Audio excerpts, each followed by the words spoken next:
नमामि धन्वन्तरिमादिदेवम्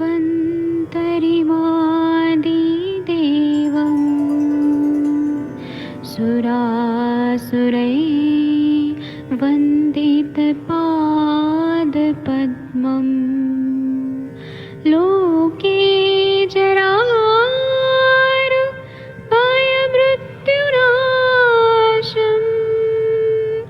दातारमीशम् विविधौषधीनां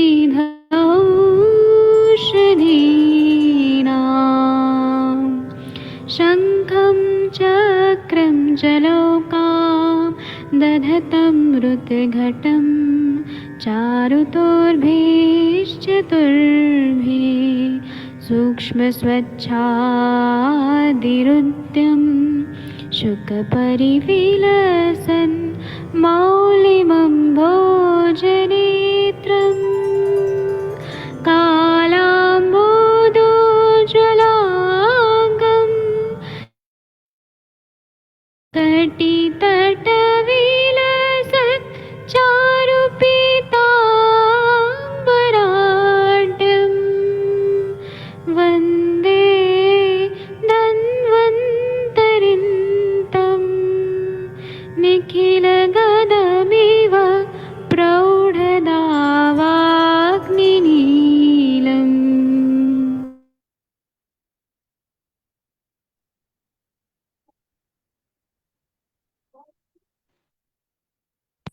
प्रणाम सभी लोगों को। मैं अजय अरविंद पाठक पुणे महाराष्ट्र से आप सभी लोगों का स्वागत करता हूं। सभी लोगों को कोटि कोटि प्रणाम करता हूं।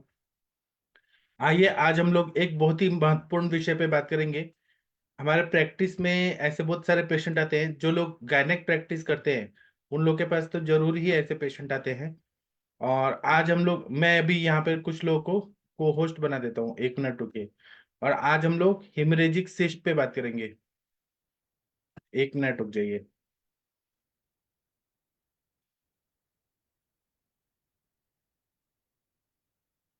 तो हिमरेजिक सिस्ट वाले जब भी पेशेंट आते हैं तो आप लोगों को जैसे दिख रहा है, दो तरह के सिस्ट होते हैं।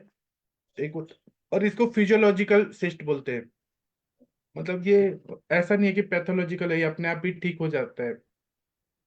तो एक दो साइकिल में अपने आप भी ठीक हो जाता है, लेकिन तकलीफ बहुत ज्यादा हो रही होती है। एक होता है फॉलिकुलर ओवेरियन सिस्ट, एक होता है हिमरेजिक सिस्ट। हिमरेजिक मतलब वहां पे रक्त वाहिनी फूट गई है और बहुत ज्यादा खून आ रहा है, सिंपल भाषा में यही है। तो इसमें पेशेंट जब भी आते हैं तो बहुत ज्यादा सीवियर पेन हो रहा होता है। तो हम लोग जब देखते हैं, कभी कभी ऐसे होता है कि 8 से 6 सेंटीमीटर मीटर तक हिमरेजिक सिस्ट हुआ रहता है। और 6 महीने से 7 महीने से 8 महीने से 1 साल से हर महीने मेंसेस के टाइम पे ये प्रॉब्लम शुरू हो जाता है। तो उसमें ये भी पता चलता है कि हिमरेजिक सिस्ट है। और फिर उसकी वजह से पेन हो रहा होता है। तो हम लोग उसको पहले तो पेशेंट को आश्वासन देते हैं, फिर क्या चिकित्सा देते हैं। तो यहाँ पे हमें कोई भी पेन हो रहा है तो हमें चिकित्सा के लिए वहां पे पहले शंखवटी, दीपन पाचन द्रव्य देना चाहिए, रस पाचक। क्योंकि रस रक्त से ही आर्तव बनता है। तो हम वहां पे रस पाचक, रक्त पाचक देते हैं, शंखवटी देते हैं। और हम लोग इसमें और क्या क्या दे सकते हैं, तो इसमें हम लोग चंद्र प्रभावटी देते हैं तो बहुत अच्छा फायदा हो जाता है। मैं एक दिन ये बताऊंगा कि हेमरेजिक सिस्ट कैसे बनता है, क्यों बनता है। इस पर मैं एक लेक्चर लूंगा। मैं अभी केवल अभी दवाई बताने के लिए आया हूँ। तो इसमें हम लोग क्या क्या देते हैं तो फायदा होता है, उस पर ध्यान देते हैं। तो चंद्र प्रभावटी, इससे फायदा होता है। कांचनार गुग्गुल, फिर यशत भस्म, फिर कुक्कुट नखी का घन, लता करंज का घन, फिर उसके बाद में मंजिष्ठा चूर्ण, अशोक चूर्ण, शतावरी, त्रिफला, गोक्षुर, ये देने से बहुत अच्छा फायदा होता है। उसी तरह से शुंठी, त्रिफला, गोक्षुर, अड़ुलसा, बासा, फिर पुनर्नवा, ये देने से फायदा होता है। और अगर कांचनार गुग्गुल देखें तो जहां पर भी कहीं पर भी शरीर में पेशियों की बहुत ज्यादा वृद्धि हो रही है, अनियंत्रित वृद्धि हो रही है, या फिर कोई सिस्ट फॉर्मेशन है, तो सबसे अच्छा कांचनार गुग्गुल रहता है।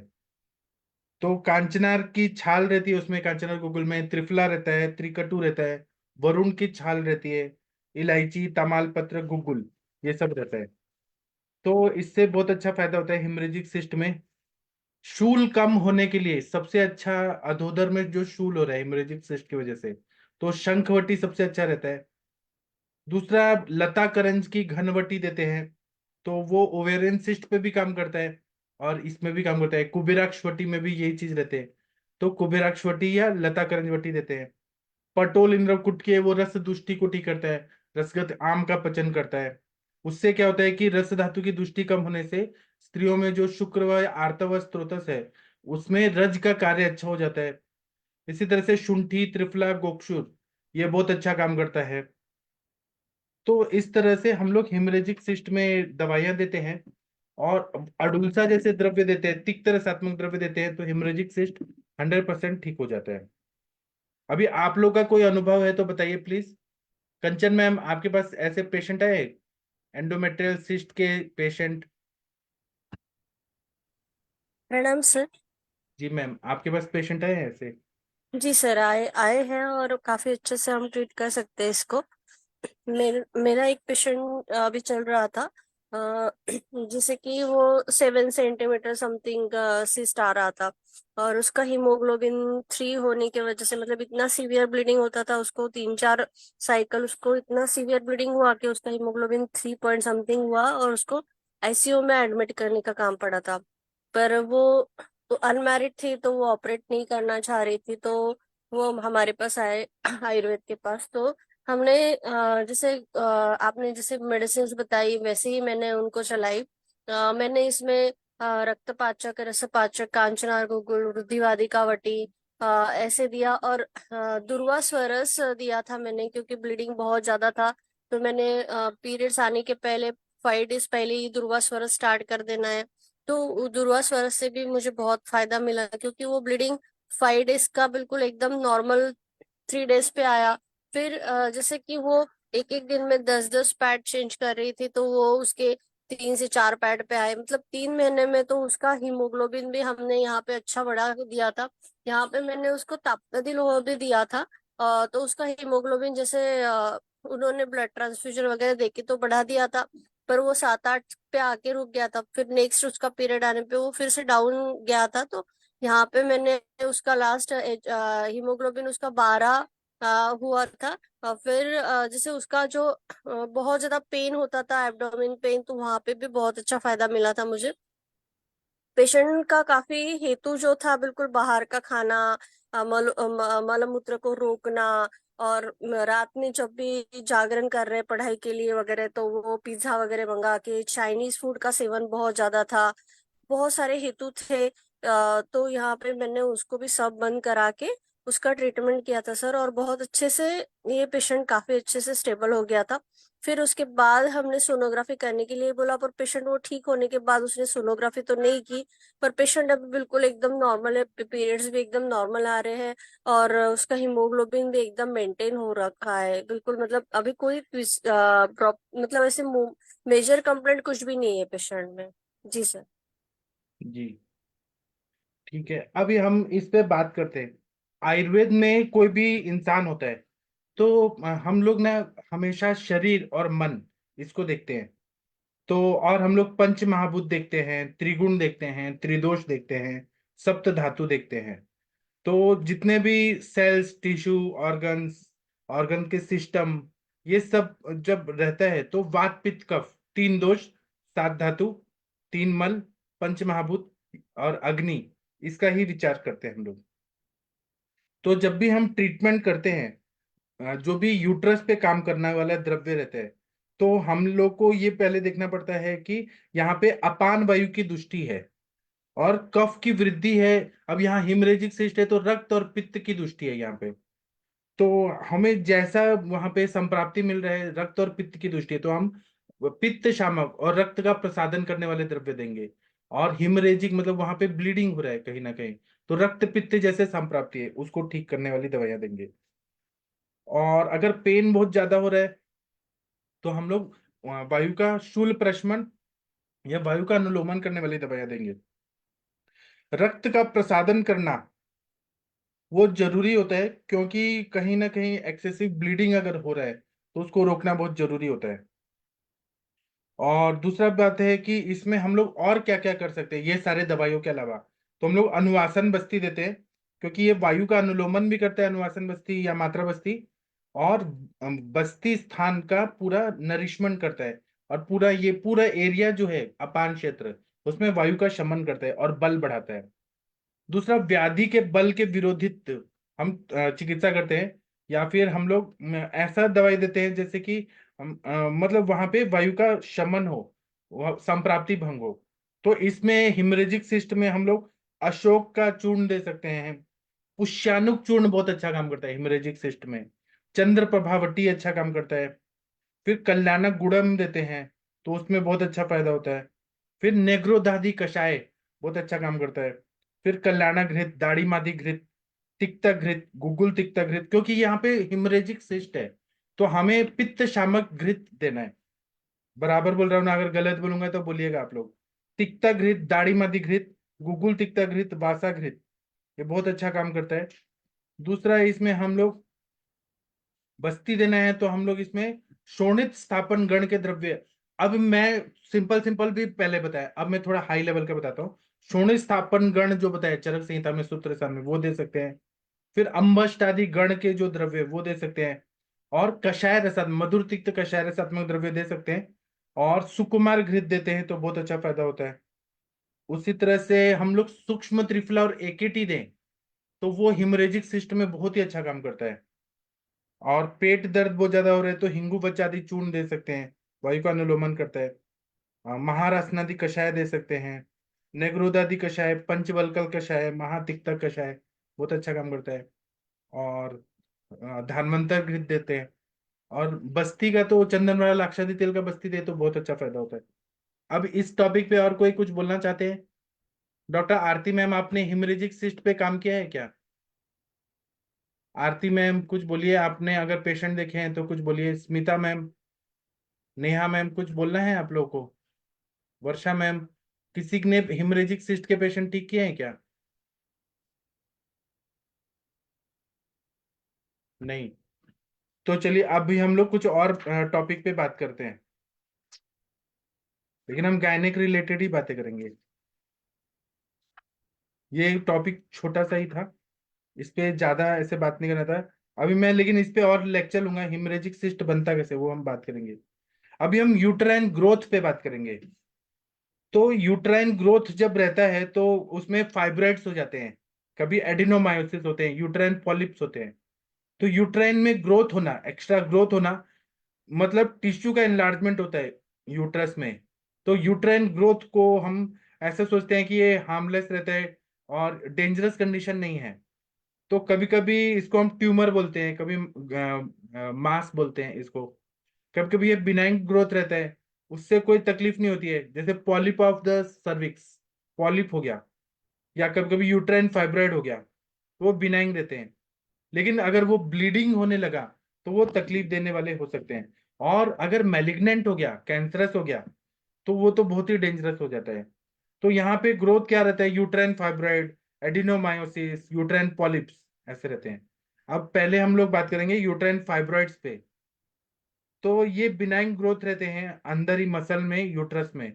तो एक कैंसरस नहीं रहते हैं, और हम इसको ये नहीं बोलते फाइब्रॉइड हो गया तो कैंसर हो गया, क्योंकि बिनाइन रहते हैं। इसमें प्रोलिफरेशन होता है, एबनॉर्मल ग्रोथ होता है स्मूथ मसल टिश्यू का। तो इसमें मसल लेयर के जो वॉल होता है उससे ही निकलता है। मायोमेट्रियम जो बोलते हैं, यूट्रस के 3 वॉल्स रहते हैं, एक मायोमेट्रियम, पायोमेट्रियम और एंडोमेट्रियम। तो जो मायोमेट्रियम है उससे ही वो ग्रोथ हो जाता है। तो फाइब्रॉइड जो रहता है वो अलग अलग जगह से अलग अलग हम लोग बातें करते हैं। जैसे कि मायोमेट्रियल फाइब्रॉइड, तो वो मसल वॉल में रहता है यूट्रस में, और वो मायोमेट्रियम तक ही सीमित रहते हैं, उसको मायोमेट्रियल फाइब्रॉइड्स बोलते हैं। दूसरा होता है सब सेरोसल, जो पेरिटोनियल सरफेस में रहता है, और वो आउटवर्ड के साइड रहता है, ऊपर के साइड, आउटवर्ड साइड में रहता है, उसको बोलते हैं सब सेरोसल फाइब्रॉइड। एक होता है पेडुंकलेटेड फाइब्रॉइड, जो क्या होता है कि यूट्रस के बाहर रहता है, और या फिर वो अंदर रहता है, इनर कैविटी यूट्रस में रहता है। और इस ये जो रहता है ना, ये ट्यूमर टाइप हो जाता है, तो इसको पेडुंकलेटेड ऐसे बोलते हैं। एक होता है सब म्यूकोजल, ये ना मायोमा से बाहर की तरफ होता है और एंडोमेट्रियम की तरफ आता है, तो इसको सब म्यूकोजल मायोमा ऐसे बोलते हैं। एक होता है एक्स्ट्रा यूट्राइन फाइब्रोइड्स, तो जो राउंड लिगामेंट जो रहता है यूट्रस के पास, राउंड लिगामेंट उधर रहता है, या यूरेट्रोसेक्रल लिगामेंट के पास रहता है, उसको बोलते हैं एक्स्ट्रा यूट्राइन फाइब्रोइड्स। एक होता है सर्वाइकल फाइब्रोइड्स। मैं जो बता रहा हूँ ना, इसका मैं आप लोगों को एक फोटो भेजता हूँ, तो आप लोगों को और अच्छे से समझ आएगा मैं क्या बता रहा हूँ। तो एक होता है सर्वाइकल, जो सर्विक्स एरिया में रहता है, तो ये सेंट्रल, एंटीरियर, पोस्टीरियर फाइब्रोइड ऐसे ये हो सकता है। और जो ब्रॉड लिगामेंट के पास में होता है, एक बार 1 मिनट रुक जाइए, मैं आप लोग अगर कुछ बोलना चाहते हैं बोलिए, तब तक मैं फोटो निकाल के आप लोग को भेजता हूँ। ये बहुत ही इंपॉर्टेंट है, ये सारी चीजें फाइब्रोइड का लोकेशन मालूम होना चाहिए, और उस हिसाब से चिकित्सा भी जो है वो अलग अलग हो जाती है। 1 मिनट रुक जाइए, मैं फोटो निकाल के भेजता हूँ, क्योंकि फोटो दिखा दिया ना तो ज्यादा अच्छे से समझ आता है। हम इस टॉपिक पे और भी बात करेंगे बाद में। किसी को कुछ बोलना है तो बोलिए, तब तक मैं फोटो निकाल रहा हूँ। कंचन मैम कुछ बोलना चाहती हैं? वैशाली मैम, आप लोग गायनेक प्रैक्टिस नहीं कर रहे हैं शायद, काय चिकित्सक हैं सब लोग।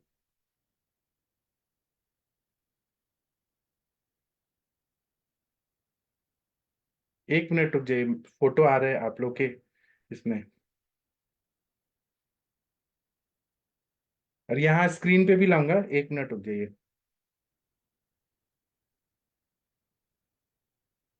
कोई भी पेशेंट देखते हैं ना, तो हमें अच्छे से समझ आना चाहिए हर चीज, कि हम क्या ट्रीटमेंट कर रहे हैं। ऐसे नहीं कि सभी को कांचना गुगुल, वृद्धिवादिका बटी और वही वही चीजें दे। आप लोग ना ग्रुप में देखिए,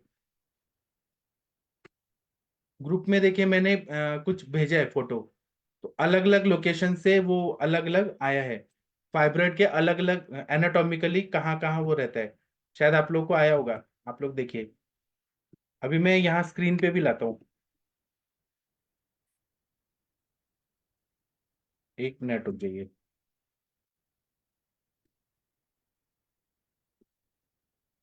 स्क्रीन पे ज्यादा अच्छे से आएगा, आप लोग को समझ आएगा।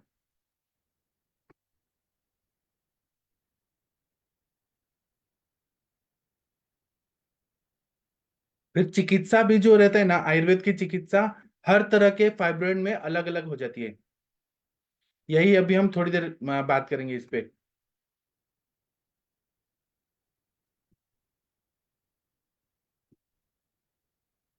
जी अभी देखिए, आप लोग के स्क्रीन पे आ रहा है।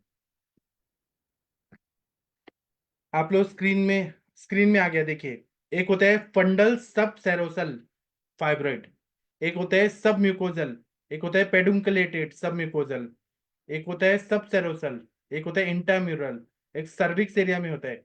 आप लोग को स्क्रीन पे दिख रहा होगा। तो यूट्राइन फाइब्रॉइड्स जो रहते हैं ना, उसके कोई सिम्टम्स नहीं रहते हैं, लेकिन वो अलग अलग सिम्टम्स कर सकते हैं अलग अलग जगह के हिसाब से। उसका साइज कितना है, उसका लोकेशन कैसा है, और वो पेल्विक ऑर्गन के किस एरिया में है उस पे। और अगर लार्ज फाइब्रॉइड है तो ज्यादा तकलीफ होती है, जैसे कि एबनॉर्मल यूट्राइन ब्लीडिंग होगा, बहुत ज्यादा ब्लीडिंग होता है। अगर ट्यूमर यूट्राइन लाइनिंग के पास होगा, तो वो ब्लड फ्लो को कंट्रोल करता है, मतलब उसको डिस्टर्ब करता है। तो उससे अगर डिस्टर्ब करेगा तो वो हैवी ब्लीडिंग होने लगेगा, पेनफुल पीरियड होने लगेगा, प्रोलॉन्ग पीरियड होने लगेगा, स्पॉटिंग बिटवीन मेंसेस होने लगेगा, और ये सीवियर हो सकता है, लोकलाइज्ड पेन हो सकता है। अगर हैवी यूट्राइन ब्लीडिंग हो रहा है, तो उसके वजह से अगर कहीं ना कहीं स्त्रोतोरोध है, रास्ता को ब्लॉक कर रहा है, तो वो क्या होगा, रिवर्स आएगा और फिर हैवी ब्लीडिंग होने लगेगा। तो अगर सब म्यूकोजल हो गया या इंट्राम्यूरल म्यूरल फाइब्रोइड हो गया, जैसे कि आप लोग को स्क्रीन में दिख रहा है, सब म्यूकोजा में या इंट्राम्यूरल हो गया, तो उसके वजह से हैवी मेंसेस आते हैं, हैवी ब्लीडिंग होता है बहुत ज्यादा।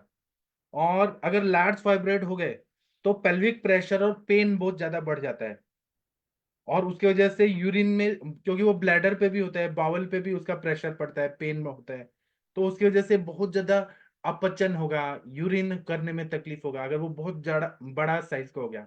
फुटबॉल के साइज का भी फाइब्रोइड हो जाता है कभी कभी, बहुत बड़ा बड़ा हो जाता है। और इसके वजह से, फाइब्रॉइड की वजह से क्या होता है, कभी कभी इनफर्टिलिटी भी हो सकती है, क्योंकि वो यूट्राइन कैविटी को कंप्रेस करता है और फिर वो एग को फर्टिलाइज होने में तकलीफ देता है। एग फर्टिलाइज ही नहीं हो पाते हैं या इम्प्लांट ही नहीं हो पाते हैं जहाँ पे होना चाहिए गर्भ धारणा के लिए। और कभी कभी अगर ये फाइब्रेट रहा और कंसीव हो गए, इम्प्लांट भी हो गया जाइगोट, तो फिर वो कंटिन्यू नहीं कर पा रहे, मिस कैरेज होने के चांसेस रहते हैं। और फिर क्या, अगर ये रहा तो कभी कभी इस्ट्रोजन लेवल बहुत ज्यादा होता है, तो प्रेगनेंसी के कॉम्प्लिकेशंस आ जाते हैं। उसे पेन होने लगता है, कभी भी प्री मैच्योर लेबर होने लगता है, पूरा यूट्रस में ऐसे भरा भरा, ऐसे फुलनेस इन लोअर एब्डोमेन ऐसे फील होता है। फ्रीक्वेंट यूरिनेशन होता है, क्योंकि वो ब्लैडर को कंटिन्यू वो कंप्रेस कर रहा है। फिर अगर सेक्सुअल इंटरकोर्स कर रहे हैं तो फाइब्रॉइड की वजह से पेन होगा, लो बैक पेन होगा, कॉन्स्टिपेशन होगा, क्रॉनिक वजाइनल डिस्चार्ज होगा, और यूरिनेट करने के लिए तकलीफ होगा। ये फाइब्रॉइड जो है एक तरह से स्त्रोतोरोध कर रहा है, रास्ता को ब्लॉक कर रहा है। और अगर इसके कॉम्प्लिकेशन क्या होते हैं कि डीजनरेटिव चेंजेस आने लगते हैं, कभी कभी वहां पे ब्लड वेसल है उनको थ्रोम्बोस्ट हो जाते हैं, और वो जो स्मेल आता है वो एकदम फिश की तरह आता है, बहुत गंदा स्मेल आता है, जैसे मछली है उस तरह से आता है। सीवियर एब्डोमिनल पेन होने लगता है, और पूरा बॉडी में गड़बड़ होने लगता है। तो हमको ना उस हिसाब से देखना चाहिए कि कौन से जगह पे ये फाइब्रॉइड है। तो आप लोग को कुछ बोलना है क्या इस टॉपिक पे? कंचन मैम, आप कुछ बोलना चाहेंगी इस टॉपिक पे? या पल्लवी मैम, आपके पास ऐसे पेशेंट आए हैं क्या अलग अलग जगहों पे, अलग अलग फाइब्रॉइड वाले?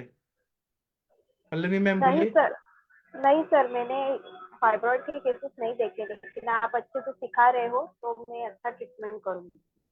Thank you sir.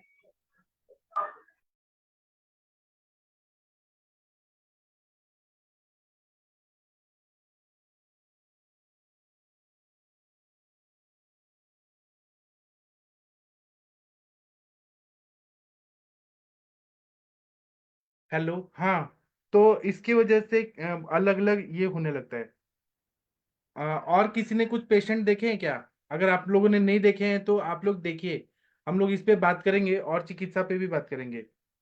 इससे कभी कभी क्या होता है, डिसमेनोरिया हो रहा है, हैवी मेंसेस हो रहा है, फिर प्रोलॉन्ग ब्लीडिंग साइकिल्स हो रहे हैं, क्रैम्प्स आते हैं, लार्ज क्लॉट्स आते हैं बहुत ज्यादा, एब्डोमिनल ब्लोटिंग होता है, बैक पेन होता है, सीवियर और एब्डोमिनल पेन होता है, और पेनफुल इंटरकोर्स, नोशिया, वॉमिटिंग ऐसे कंटिन्यू रहता है।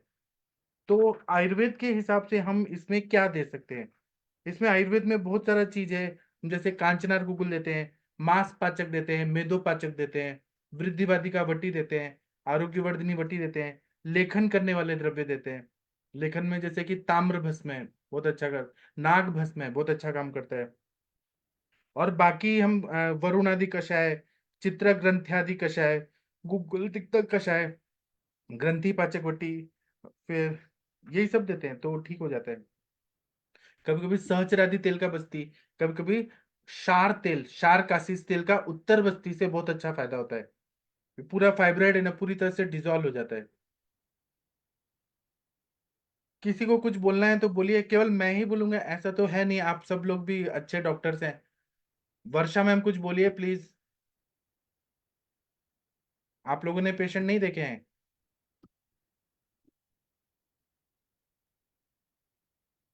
मतलब मैं ये मान के सोच चलूं कि मेरे को ही बस बोलना है?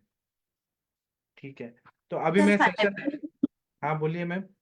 फाइब्रॉइड के बोल रहे थे आप? हाँ। सॉरी, मैं सुन नहीं पाई। हाँ सर, फाइब्रॉइड के तो काफी पेशेंट आते हैं। अभी तो बहुत अर्ली एज में भी फाइब्रॉइड्स आ रहे हैं सर पेशेंट में। जैसे 30 के एज में भी फाइब्रॉइड्स दिखते हैं।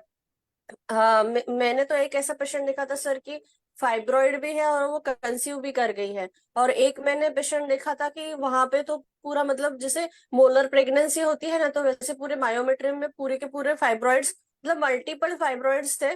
तो वो पेशेंट की एक बार जैसे मोलर प्रेगनेंसी समझ के उसको टर्मिनेट भी करा दिया था उन्होंने, मतलब एक नॉर्मल प्रेगनेंसी को। फिर सेकंड प्रेगनेंसी उनको रही, तो वो कंसीव कर गए आराम से, मतलब बच्चा हेल्दी ये हुआ। फिर उसके बाद कुछ सालों के बाद उनको सर्जरी करनी पड़ी।